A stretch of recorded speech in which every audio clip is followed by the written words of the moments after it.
السلام علیکم، یہ ہے آزاد ڈیجیٹل، میں سلمان دورانی ہوں اور آج میرے ساتھ موجود ہیں شاہد متلا صاحب۔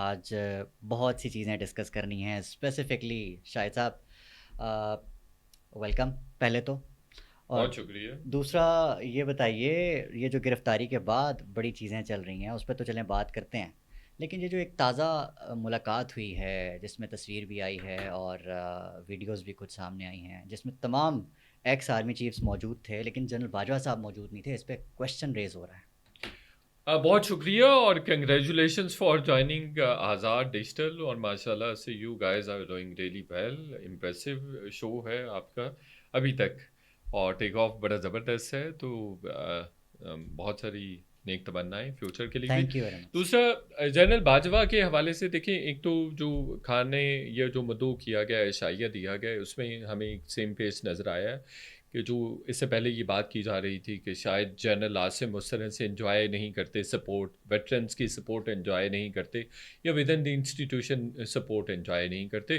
تو جنرل فیض کی جو گرفتاری ہے وہ بھی ایک بہت بڑا انڈیکیٹر ہے کہ وہ بالکل ود ان دی انسٹیٹیوشن بھی سپورٹ انجوائے کرتے ہیں، اور ایٹ لیسٹ اگر چلیں سپورٹ کو کسی اور ڈائمینشن میں، ڈائریکشن میں لے کے جایا جا سکتا ہے، یا کوئی بھی تنقید کرنے والا کہہ سکتا ہے کہ یہ اس طرح سے نہیں ہے، اس طرح سے معاملہ ہے، تو اس کو یہ کہہ سکتے ہیں، پھر اس طرح سے بھی کہا جا سکتا ہے کہ بھئی انہوں نے اپنا کم از کم ڈسپلن جو ہے وہ قائم کر لیا ہے، اور یا انہوں نے ساری چیزیں ان کے انڈر کمانڈ ہیں، انڈر کنٹرول ہے، تو یہ ایٹ لیسٹ یہ انڈیکیٹ کرتی ہے، یہ چیز انڈیکیٹ ہو رہی ہے جنرل فیض کے اریسٹ سے، بیکاز سلمان صاحب جو ڈی جی آئی ایس آئی ہوتا ہے وہ بہت پاورفل ہوتا ہے، میں بہت دفعہ اس سے پچھلے 1 ڈیڑھ سال سے، 2 سالوں سے 3 سالوں سے مسلسل اسی پہ بات کر رہے ہیں، میری چونکہ اسٹیبلشمنٹ بیٹ بھی ہمیشہ سے رہی ہے، جنرل باجوہ کے انٹرویو کے حوالے سے بہت سارے لوگ مجھے جانتے ہیں، اس سے پہلے بھی ڈان لیگ سے انکوائری رپورٹ اور اس طرح کی بے شمار سٹوریز میں کر چکا ہوں، نیا دور بھرا پڑا ہے میری، آپ کو آئی کیوں مین لگتا ہے بہت کہ ساری سٹوریز سے،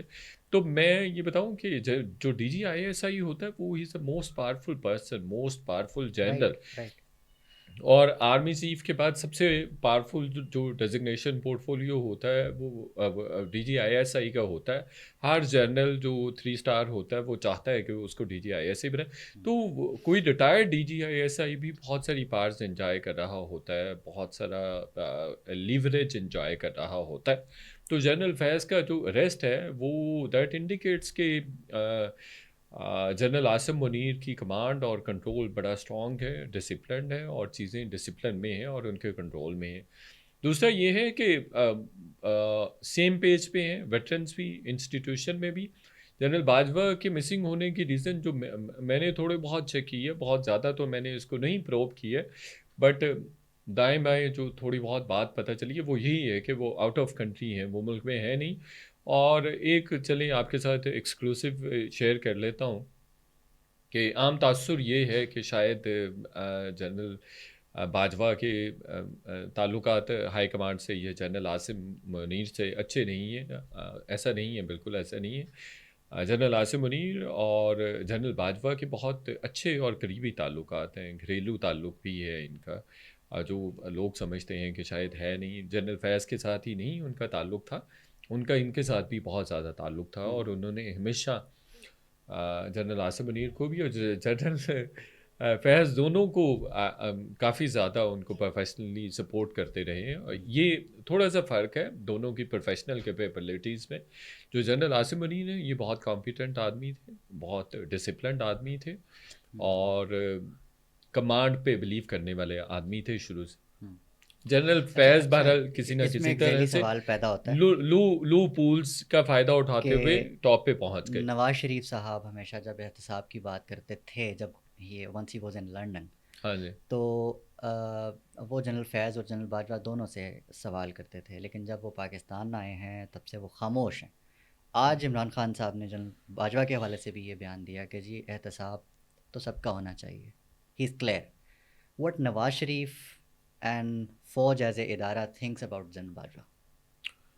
دیکھیے نواز شریف کے بارے میں تو وہ ڈیفینیٹلی خود زیادہ بہتر بتا سکتے ہیں کہ وہ جنرل باجوہ کے بارے میں کیا سوچتے ہیں. وہ تو میری اللہ پہ چھوڑ دیتے ہیں کہ جی میں اللہ پہ اللہ پہ تو وہ چھوڑ دیتے ہیں، لیکن انہوں نے گجرانوالہ کے جلسے میں بھی ٹیک اپ کیا تھا ایشو کہ جنرل باجوہ نے، جنرل فیض نے ان کے ساتھ زیادتی کی ہے، اسپیشلی جب مریم نواز صاحبہ کو دھمکی دی گئی تھی. تو اس کے بعد پھر انہوں نے ظاہری بات ہے انہوں نے غصہ دکھانا بھی تھا اور ان کا بنتا بھی تھا ریاکشن.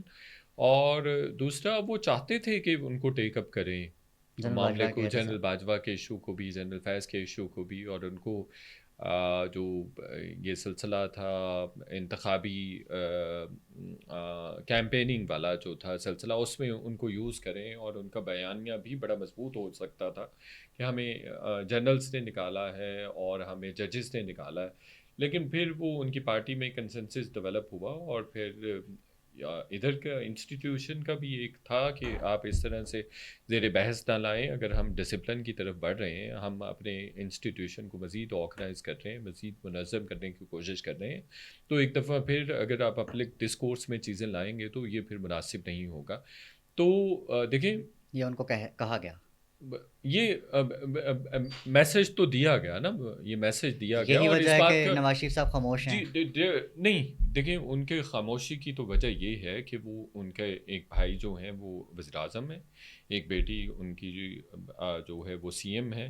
تو ان کی اپنی حکومت ہے نا، اور فوج انہی کا ادارہ ہے نا، فوج ملک کا ادارہ ہے، ریاست کا ادارہ ہے، اور حکومت کے کنٹرول میں ہے نا، انڈر انہی کے کنٹرول آتا ہے، انڈر کمانڈ آتا ہے نا حکومت کے کنٹرول، ڈیفنس کا ادارہ ہے نا. تو وہ پھر اپنے ادارے پہ یا اپنے ادارے کے جو چونکہ ان کی حکومت بھی ہے، حکومت اور ریاست کے ایک ادارے کے جو ایکس سربراہ ہیں، ان کے بارے میں وہ کیوں بات کرنا چاہیں گے، وہ کیوں چلیں ٹھیک کنٹروورسی کریٹ ٹھیک کرنا چاہیں گے. ٹھیک ہے. تو یہ شاہد صاحب یہ تو چلیں ہم کہتے ہیں کہ نواز شریف صاحب کی پرسنل خواہش ہو یا ملک کی کوئی بات ہو تو چلیں ٹھیک ہے، میں مانتا ہوں. لیکن سوال یہ بھی ریز ہوتا ہے کہ اگر ہم اس دور میں کام کرنے والے جنرل فیض صاحب کے اوپر اگر سوال اٹھاتے ہیں ان کی ایکٹیویٹیز کے اوپر، تو کیا یہ کہنا درست ہوگا کہ جو کچھ جنرل فیض کرتے رہے اس کا علم جنرل باجوہ کو نہیں تھا؟ دیکھیے یہ اگر آپ نے میرے 3 آرٹیکلز پڑھے ہوں تو اس میں بھی ذکر ہے. اور میں نے جنرل باجوہ سے اسپیسیفکلی یہ پوچھا بھی تھا، تو انہوں نے کہا تھا کہ بہت ساری چیزیں، چونکہ اگر آرمی چیف 10 چیزیں بتا رہا ہوتا ہے تو 3 اپنی مرضی سے بھی ڈی جی آئی ایس آئی کر لیتا ہے. یہ وہ ڈیفینیٹلی اتنا پاورفل آدمی ہوتا ہے، اور ہر چیز کے لیے آرمی چیف کے پاس ٹائم بھی نہیں ہوتا. یہ بات سمجھنے کی ہے، اس میں کوئی کویسچن کرنے سے زیادہ اس بات کو سمجھنے کی ضرورت ہوتی ہے کہ آرمی چیف کی پلیٹ میں بہت کچھ ہوتا ہے جو اس کو لوک آفٹر کرنا ہوتا ہے، اس کو کوئی ایک آدھ چیز نہیں کرنی. اور پاکستان کا سٹرکچر ایسا ہے جو کہ نہیں ہونا چاہیے. سٹرکچر ایسا ہے کہ آرمی چیف 10 چیزیں کر رہا ہوتا ہے، in like rest of the world. تو وہ ہمارا سٹرکچر اس طرح سے بن گیا ہوا ہے. انٹرنیشنل کمیونٹی بھی آرمی چیف کے ساتھ ڈیل کرنا اور ان کے ساتھ اپنا لائزن کرنے کی کوشش کرتی ہے، ان کے ساتھ لائزن بنانے کی کوشش کرتی ہے. تو یہ بہت امپورٹنٹ چیز ہے کہ اس طرح کا معاملہ ہو رہا ہوتا ہے. اور دوسری بات یہ ہے کہ بالکل جنرل باجوہ کی مرضی سے بھی بہت ساری چیزیں کر رہے تھے جنرل فیض، اور ان کی مرضی کے بغیر بھی بہت ساری چیزیں کر رہے تھے. میں آپ کو 2-3 چیزیں بتا دیتا ہوں. جیسے مثال کے طور پہ میں نے کل پرسوں بھی ایک شو میں کہا ہے کہ جنرل فیض جو ہیں ان پہ کرپشن کے الزامات اسی وقت لگنا شروع ہو گئے تھے. جنرل آصف منیر 8-9 مہینے رہے ہیں ڈی جی آئی ایس، ان پہ کوئی کرپشن کا چارج ابھی بھی نہیں. 1.25 سال ان کو ہو گئے بینگ آرمی چیف، ان پہ اس طرح سے کرپشن کا الزام نہیں ہے. باقی 6 مہینے میں، سال میں، 8 مہینے میں کچھ نہ کچھ چیزیں سرفس ہونا شروع ہو جاتی ہیں. اور اسلام آباد آپ کو پتہ ہے بہت ویل کنیکٹڈ ہے. سارے جو ٹاپ ٹاچ لوگ ہیں اسلام آباد کے، اور جو ایلیٹ ہے اسلام آباد کی، they are very much connected to each other.